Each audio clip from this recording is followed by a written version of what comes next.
Welcome back. Now we're going to start talking about powers of I, which remember, I is just the square root or one of the square roots of -1. Okay, we made the decision to make this the square root of I that lies on the positive, if you can think of it as positive, imaginary axis. So I, which is 0 plus 1I, lives right there on what we normally consider the y-axis, but we're thinking of it as the imaginary axis. So what happens when you raise the number I to different powers? Let's investigate a few, let's say 7 or 8 different cases, and we'll see if we can see a pattern here. Well, I to the 0, remember anything to the 0 power, and this is extended to the imaginary and complex numbers, anything to the 0 power, as long as what you're raising to the 0 power is not 0, that's 1, right? I to the first power, remember anything to the first power is just itself. So I to the first power is just I. And there's one more that we definitely know, I squared, we've been using that. I to the second power is -1. Remember, that's kind of the definition, right? So I is a square root of -1, so when you square it, you get -1. But now, what about higher powers than 0, 1, or 2? Well, let's see if we can figure those out. I to the third power, well, I to the third power, remember what third power means, that means 3 copies of I being multiplied.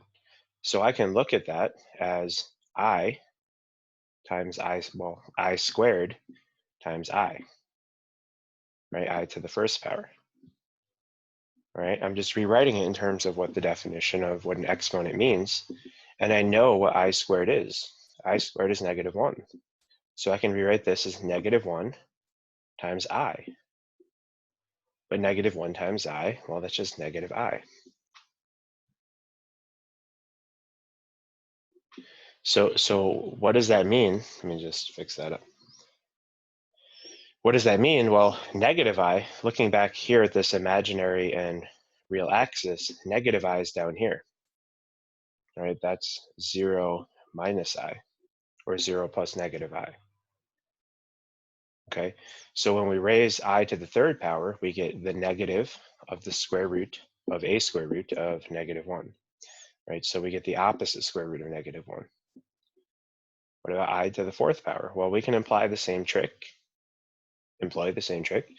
I to the fourth, we can rewrite that as I squared times I squared.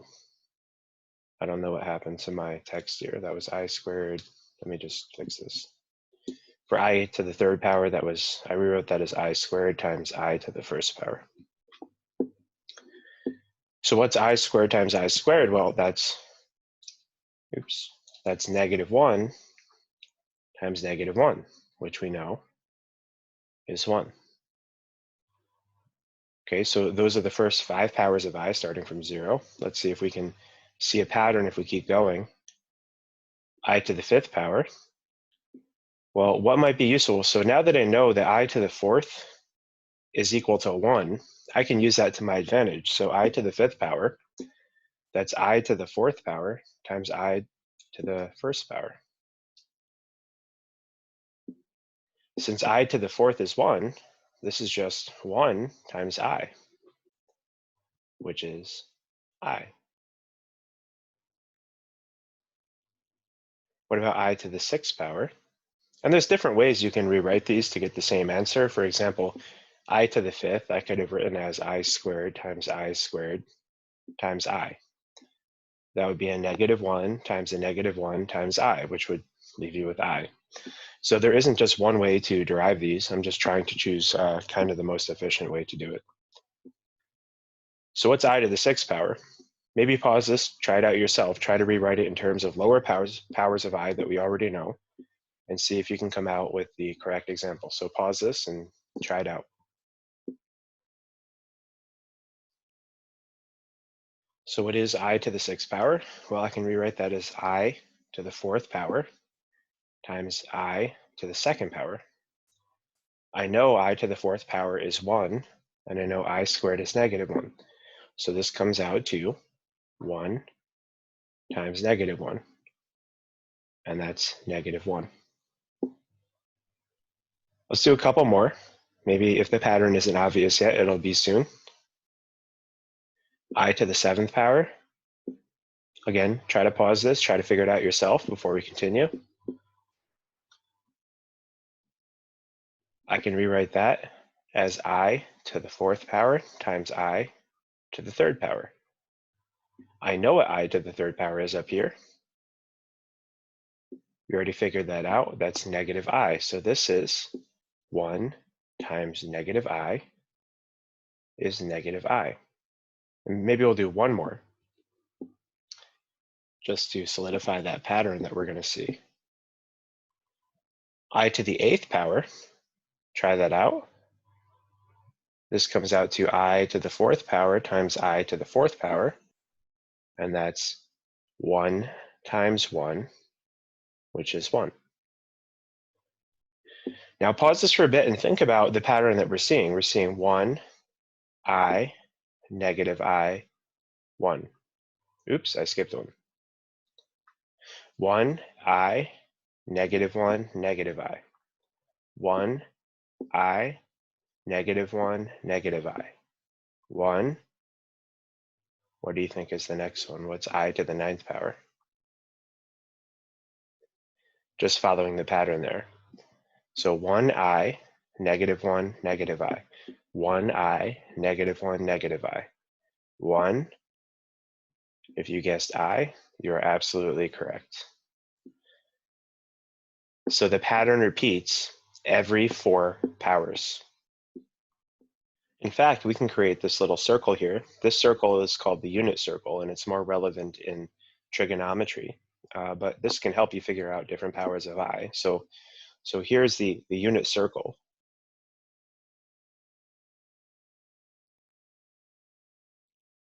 So remember, we have our imaginary axis, and we have our real axis. One sec. So let's put 1 on here somewhere. So 1 would be right here. Remember, that's the number 1 plus 0i as a complex number. I would be here. So I, remember I is 0 plus 1i as a complex number. So geometrically, what's happening, although this isn't too relevant to us, you just have to know how to figure out these things algebraically. But what's happening is that when you multiply a complex number by I, you're actually rotating by 90 degrees in a counterclockwise manner. So if I multiply, so let me change my pen color. So looking at 1 here in blue, if I multiply 1 times I get I. So this is I to the 0 power, right? That's 1. If I multiply that by I get I to the first power. That's I. If I multiply that I by another I move another 90 degrees down to here. That's I squared. That's -1. If I multiply by I one more time, I go down here. That's I cubed, which, as we saw before, that's -I. And this pattern keeps repeating itself. If I multiply by another I get I to the fourth, which is 1. And then so on and so on. So if I multiply by I again, I'll get I to the 5th power, which is the same thing as I. If I multiply by I again, I'll get I to the 6th power, which is -1. Then if I multiply by I again, I'll get I to the 7th power, which is the same as -I. And finally, one more time, if I multiply by I again, I'll get I to the 8th power, which is again the number 1.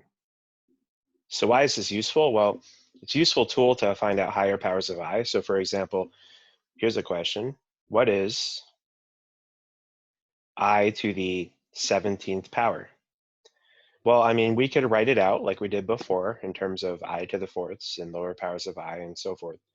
Remember, our goal is to have a power of I less than 2. No simplification should have a power of I less than 2 for our purposes. So what is I to the 17th? Well, let's start counting. I to the 0 is here.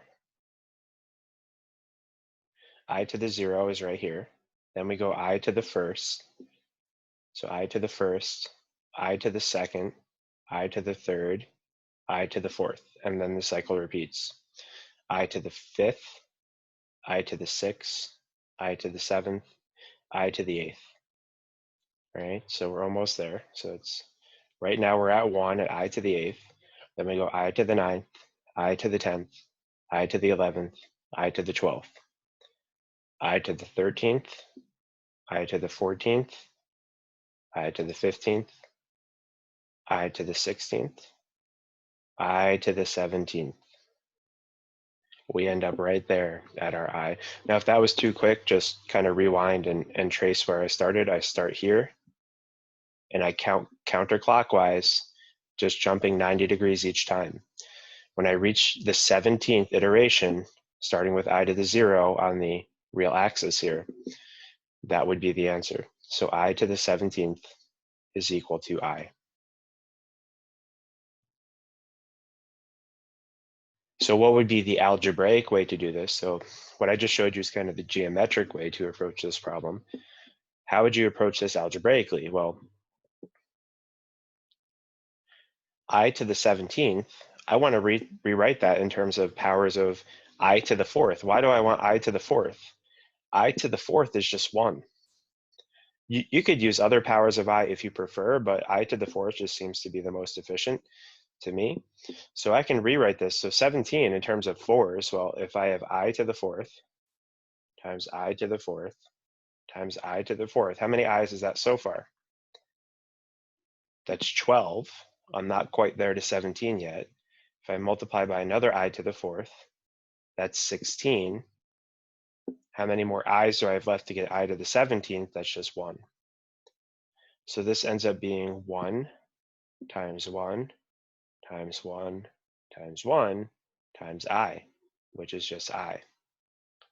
So there's two different approaches to this. You can kind of use the geometric intuition.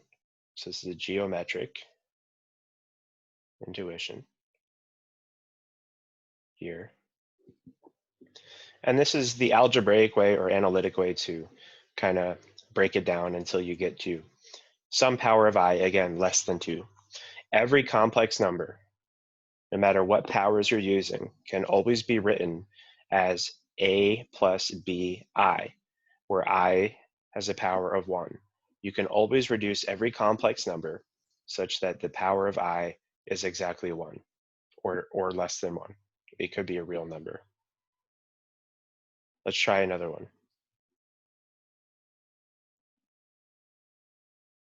What is I to the 102nd power? Well, now this is a pretty big power, right? So maybe it'd be inefficient to jump around this circle so many times. It'd just be too exhausting to find out what I to the 102nd power is. It might even be a little bit time consuming to write it as I to the 4th times I to the 4th as many times as you can, and just look at what's left over. So I'm going to show you another way you can do this. So let's just scroll up for a second, looking at those initial examples we did. Or you can even use the circle as intuition as well. We start at 1. I to the 0 is 1. And then when does 1 appear next in this list? Exactly 4 places later. When does 1 appear again in this list? Well, exactly 4 iterations later. So the separation is 4, right? Powers of I repeat after every 4 iterations. So what we can do is, if you notice, the remainder, after we divide, so for the first 4, or for the first 3, it's pretty self-explanatory, but for the next ones, the remainder, if we look at the exponent here, if we divide the exponent by 4, the remainder is 0. And if we look at I to the 0, we get the same thing. Let's look at down here, I to the 8th, same thing, right? If I divide 8 by 4, the remainder is 0, and I get the same value. If that's not convincing, let's look at I to the 3rd power right here. So I to the 3rd power is negative I. Okay, let's look at I to the 7th. If I divide 7 by 4, the remainder is 3. And I get the same thing, negative I in both cases. I to the 3rd and I to the 7th are both negative I.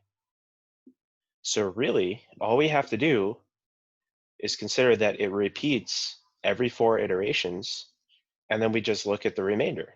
So all we have to do is divide the power by 4, then whatever the remainder is. So the idea here is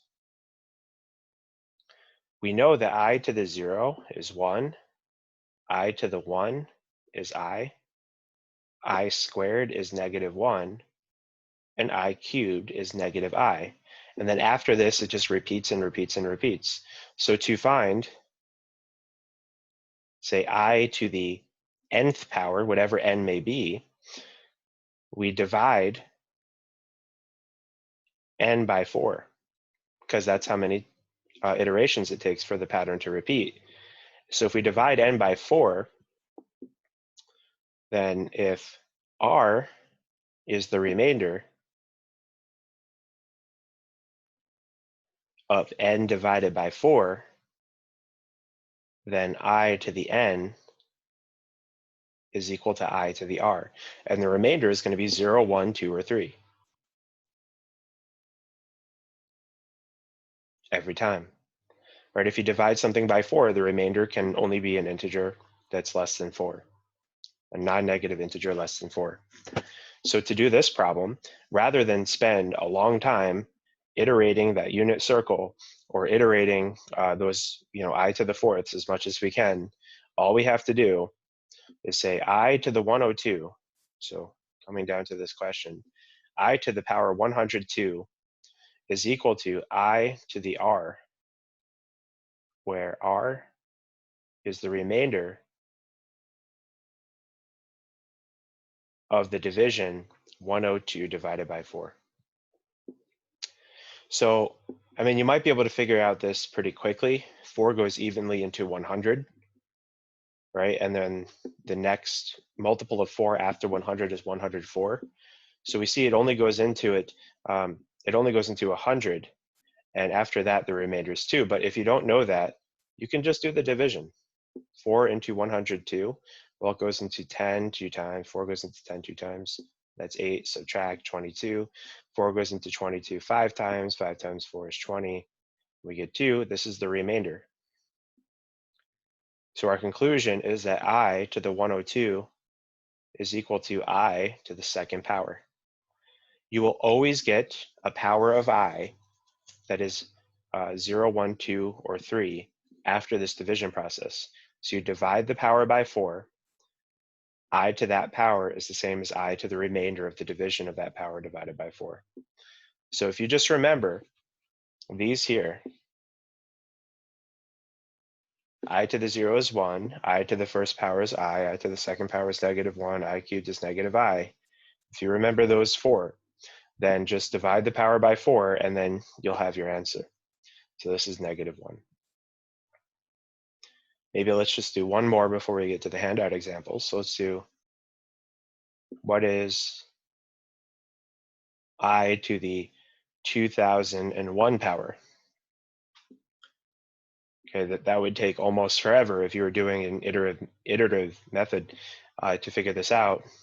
So let's just divide the power by 4 and look at what the remainder is. So I'm going to do 4 into 2001. Okay, 4 goes into 20 5 times, no remainder. 4 goes into 0 0 times. Bring down the 1. 4 goes into 1 0 times. Okay, 0. Subtract, and we get 1. This is our remainder.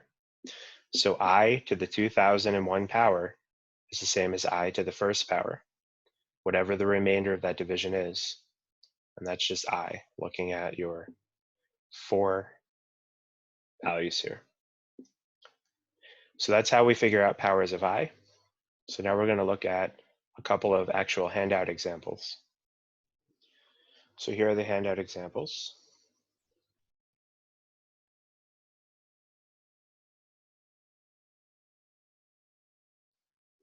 This is number 13 on the 6.8 handout.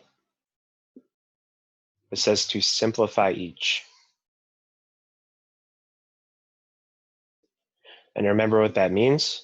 Okay, you should have no powers of I that are 2 or more. Every power of I should be 1 or less when you're completely finished. So number 13 says to simplify I to the 7th. Now we've already done this, just as part of the examples. So one way would be to write this as I to the 4th times I cubed. That's the way I did it before. But again, we can use that rule. So how do we know that this is the same as I cubed? Well, we can divide 4 into the power, or into 7. What is the remainder of that division? 4 goes into 7 one time. If I subtract, I get 3. That's the remainder.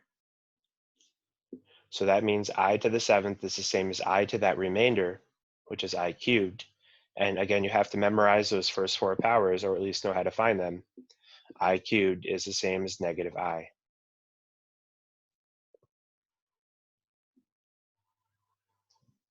Try out these maybe before I go through it. See if you get the right answer or not. You'll feel better if you do. Let's look at I to the 22nd power. So now I'm going to divide 4, and it's always 4 because of the pattern. It repeats every 4 iterations. 4 goes into 22 how many times? Well, 4 doesn't go into 2, but it goes into 22 5 times. Subtract, and that's a remainder. So I to the 22nd power is the same as I squared, which, again, you have to know this, negative 1.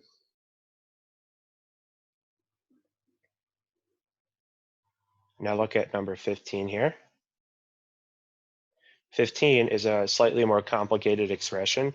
We're adding the following powers of I to the 10th, plus I to the 11th, plus I to the 12th, plus I to the 13th for number 15. Now there's a clever way to do this, but we can just do it the long and drawn out way. I'll explain the quote unquote clever way to do it in a second, but I'm going to reduce each of these. So 4 to the 10th power, I to the 10th power. If I divide 4 into 10, it'll go in 2 times, and it'll have a remainder of 2. So I to the 10th power is the same as I squared. Plus, if I divide 4 into 11, it'll go in, again, 2 times. It'll have a remainder of 3. So I'll have I cubed. If I divide 4 into 12, it goes in exactly 3 times, and it has a remainder of 0. So that's I to the 0. And finally, I to the 13th. Okay, 4 goes into 13 3 times, and it'll have a remainder of 1, I to the 1st power. So now that I have all these powers from the list of things that we memorized, right, all the powers I to the 0, 1, 2, and 3, we can rewrite these in terms of what we remember. So this is negative 1 plus negative I plus, well, not the opposite of I, plus 1 plus I. So what happens here? The negative 1 cancels with the 1.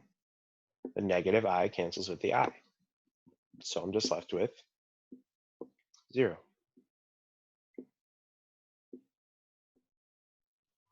Okay, so we added up those 4 powers of I, and the end result was 0.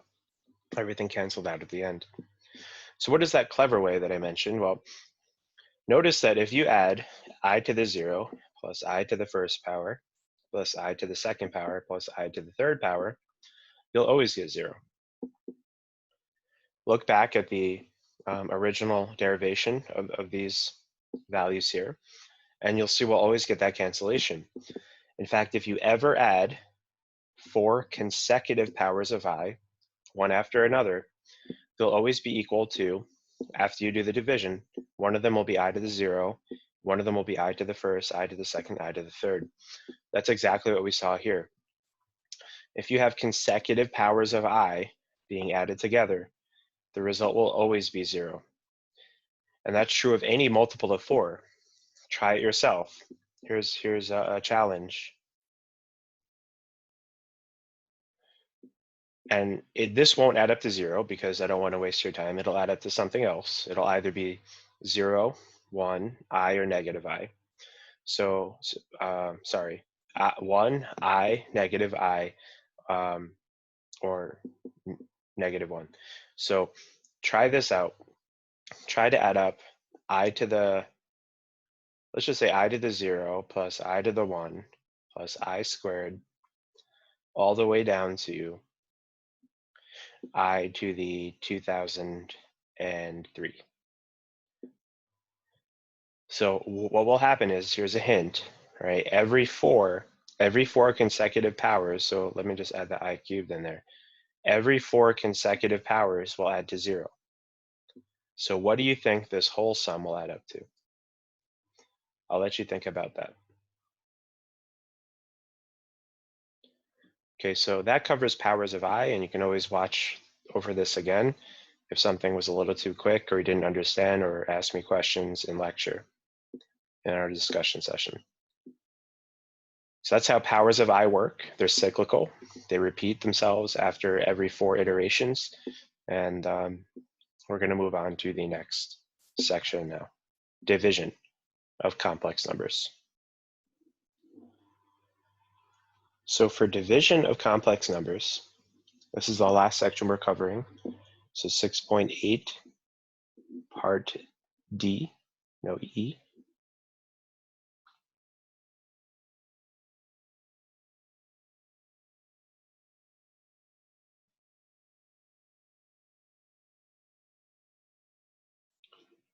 Dividing complex numbers is a little bit more involved than you would hope for. It's not too bad. We've done something similar in the past. We have to use conjugates. So let me define something first. The complex conjugate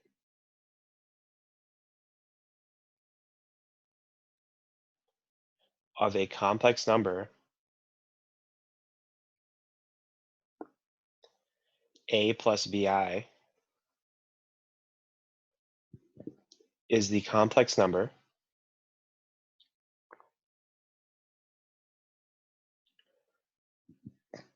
a minus bi. So just like we talked about conjugates for radical expressions, if we have a binomial term, the conjugate of a binomial, we just change the sign in the middle. Now, complex conjugates are a little bit different because it really depends on the order in which you're writing it. And in fact, a complex conjugate means you're just changing the sign of the imaginary term. So to find a complex conjugate,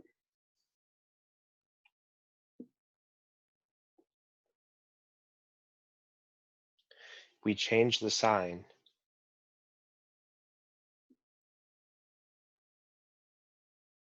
of the imaginary term. It doesn't mean just change the sign in the middle anymore, okay? So for a complex conjugate, we have to change the sign of the imaginary term only. Okay, so geometrically what's happening, if you have a complex number, let's say we have the complex number 2 plus 1i, which is just 2 plus i, its conjugates, this is the real axis, this is the imaginary axis. The complex conjugate is a reflection over the x-axis. So the real axis here acts as a mirror. So the conjugate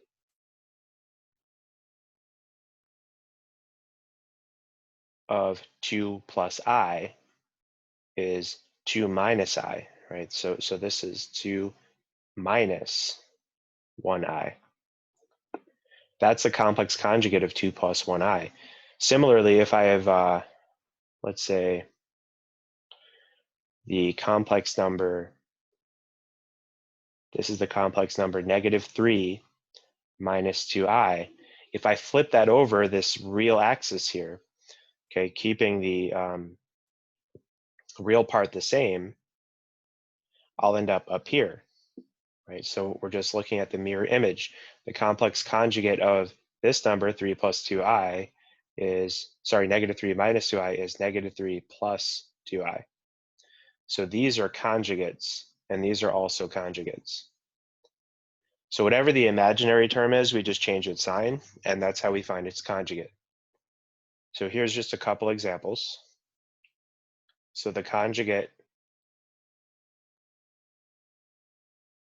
of 5 plus 7i, if I change that plus sign to a minus, because that's the imaginary term, I get 5 minus 7i.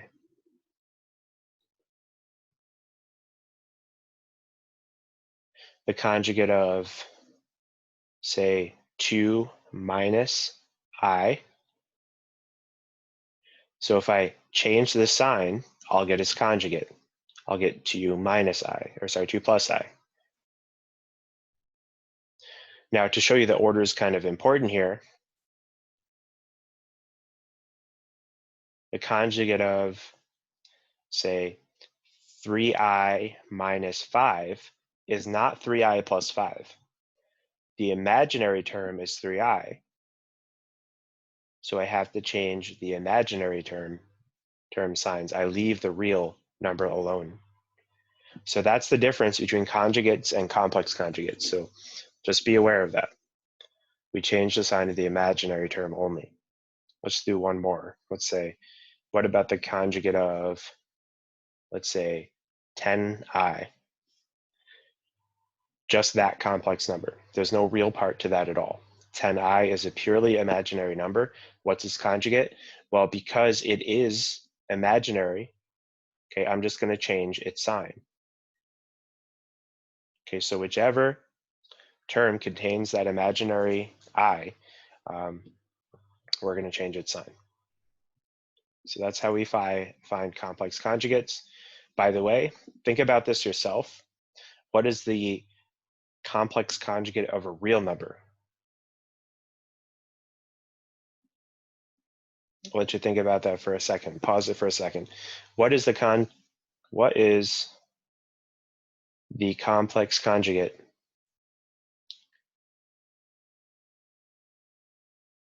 of a real number?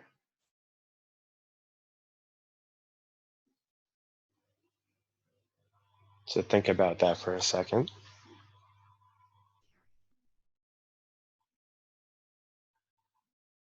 Okay, so since there is no imaginary part of just a real number, the complex conjugate of a real number is just itself. It doesn't change.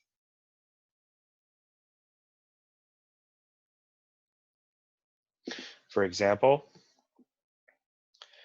the complex conjugate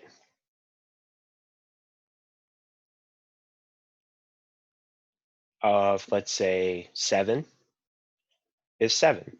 Why? Why?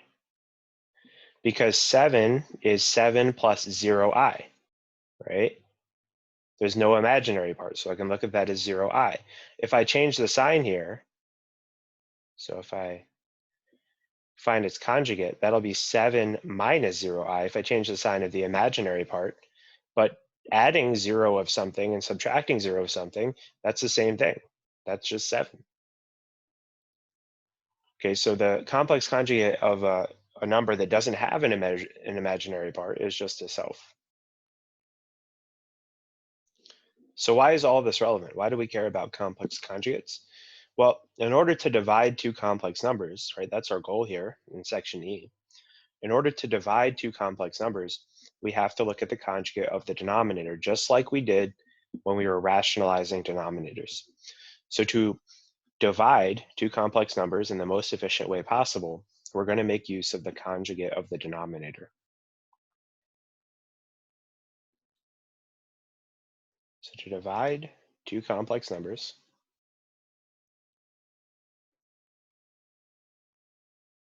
let's say we're looking at a plus bi divided by c plus di. We multiply by the conjugate of the denominator. divided by itself.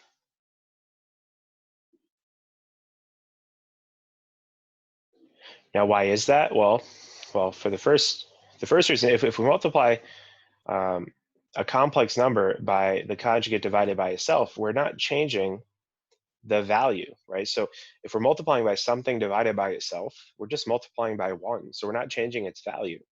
But it turns out when we multiply the conjugate of a complex number by the original complex number, we end up with a real number, which means this denominator, this c plus di, will eventually just be a real number. There won't be any i's down there. So note, the conjugate of c plus di is c minus di, right? If I change the sign of the imaginary part of that denominator, I'll get c minus di. So if I multiply those, if I do c plus di, the original denominator, if I multiply that by c minus di, let's see what happens. So this ends up being c squared. That's the first. The outer will be minus c times d times I. If I do the inner, I'll get a plus c times d times I. Then I multiply the outer, sorry, the last, I'll end up with minus d squared times I. What happens here? The two middle terms will cancel out. Oops, I forgot my I squared. So if I multiply the last, I'll get d squared I squared. So that's what I'm subtracting here. The two middle terms will cancel out. And remember that I squared is -1. So if I replace the I squared with a -1, that'll be negative d squared times -1, which is positive d squared. So this will be c squared plus d squared. Notice there's no more i's left. So dividing complex numbers, the typical procedure is to multiply by the conjugate over itself. What happens is that the denominator will simplify to a real number, and we can easily split it up into a plus bi form. So I do have two examples on the handout, but I just want to do one just to demonstrate before I get to those. So let's divide and simplify.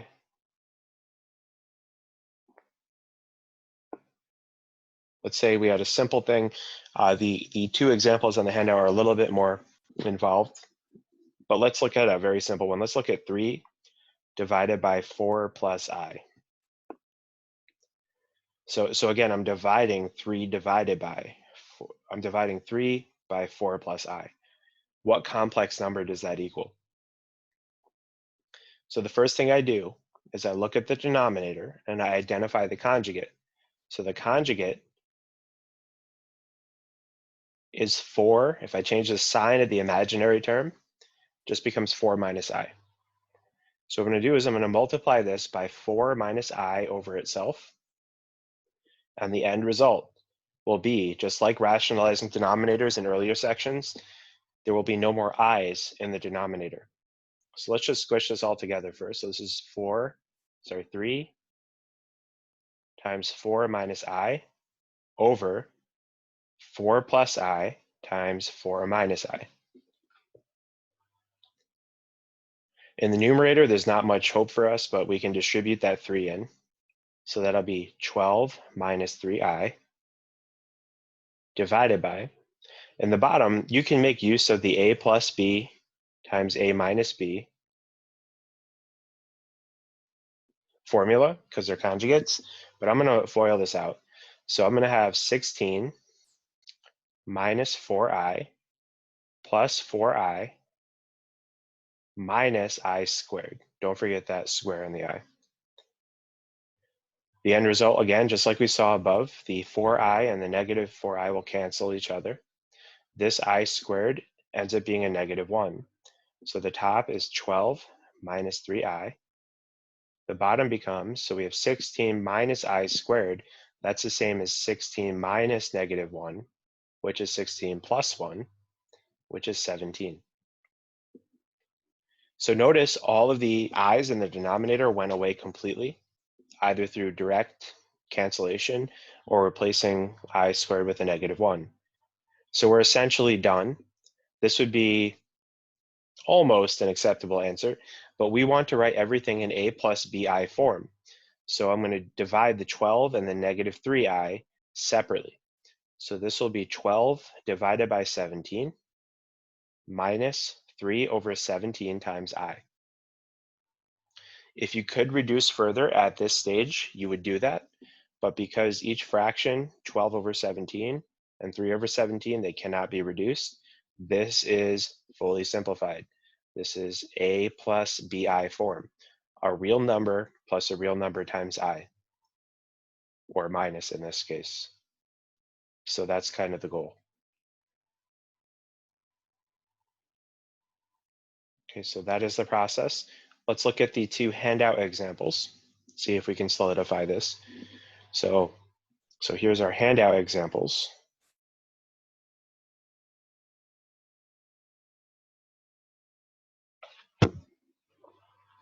So number 16 on the handout looks like this. So we want to divide and simplify. And when I say simplify, I mean to a plus bi form. And if there are fractions, reduce them as well. So number 16 here, that's 1 plus 2i divided by 2 plus 3i. And just change some pen colors maybe.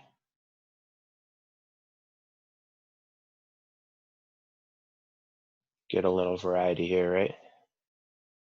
All right. So what I want to do is identify the conjugate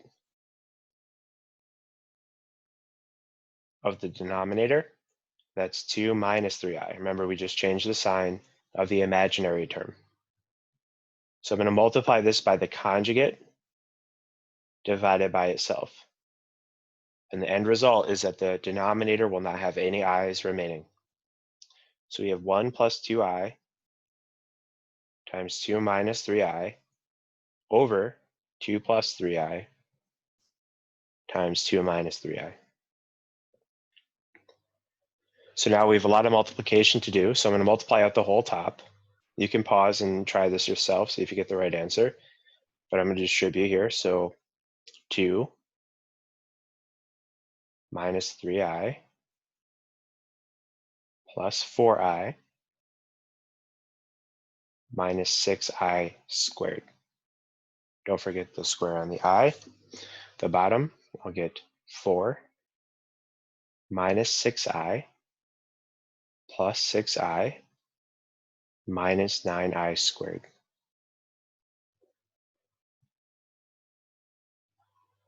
Again, you'll notice in the bottom, those 6i's will cancel, the negative 6i and positive 6i.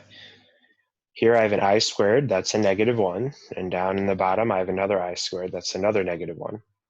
So I'll end up with 2. Combining like terms in the numerator, I have that negative 3i and that positive 4i, that adds up to I. And then I'll have that negative 6 times negative 1, which give me a positive 6. In the bottom, I'll have that 4. And then I'll have that negative 9 times a negative 1, so 4. That ends up being a positive 9. And we are 99% the way there. Let's combine like terms in the top. That'll be 8 plus I. In the bottom, I'll have 13. We're basically done. Just divide the 13 into the real part and the imaginary part separately. So this ends up as 8 over 13 plus, what's the coefficient of I here? That's a 1, right? So I'll have 1 over 13 times I.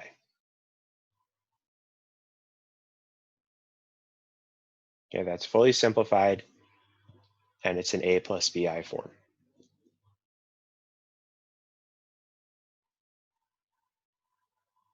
Check over that. Make sure if you tried this out on your own, you ended up at the same answer.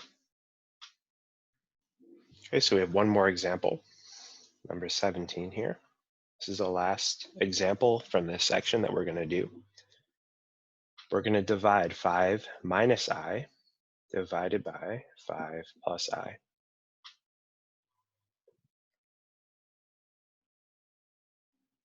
So again, first thing we want to do identify the conjugate. The conjugate of that denominator, we just change the sign of the imaginary term. If this was a 5 minus I in the bottom, okay, the conjugate would be 5 plus I. The conjugate of 5 plus I is 5 minus I. So I'm going to multiply this by the conjugate over itself. Same procedure as before. Try this out yourself, maybe pause it and then check your answer with mine.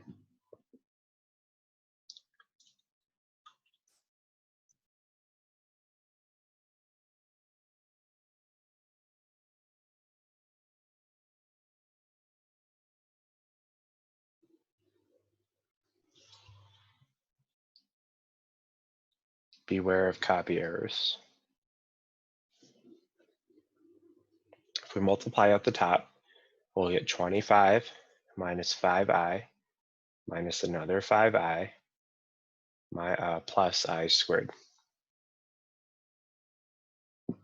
In the bottom, we'll get 25 minus 5I plus 5I minus I squared.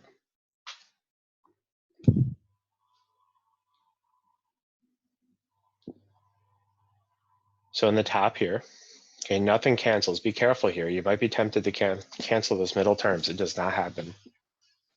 So in the top here, I'm going to combine the two negative 5i's together to a negative 10I, and then I'm going to replace the I squared with a negative 1.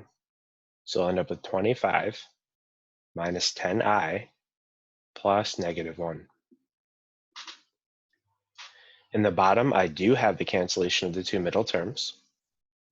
And since I'm subtracting here at negative 1, that's the same as adding positive 1, right? So we have negative, negative 1, that's a positive 1. So I'll end up with 25 plus 1, which will give me, if I combine like terms now, right now, so 25 and the negative 1 will give me a 24 minus 10I. And in the bottom, I'll have 26. Now for this particular problem, I'm going to divide the 26 into each of those two terms. So I'll end up with 24 over 26 minus 10 over 26 times I. In the previous example, we were done at this point, but for this example, these terms are not reduced.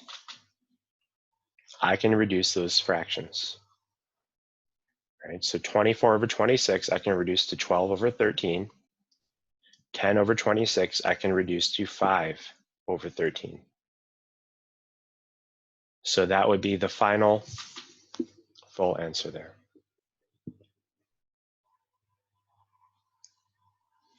So please try out the homework and come with questions in your next class. And there's plenty of questions in 6.8 for you to try. Some of them are similar to what I did. Some of them might be a little bit different, but for the most part, if you understood what I did today and you follow the steps correctly, you shouldn't have too much of an issue. But again, come with questions, and I'll see you next time.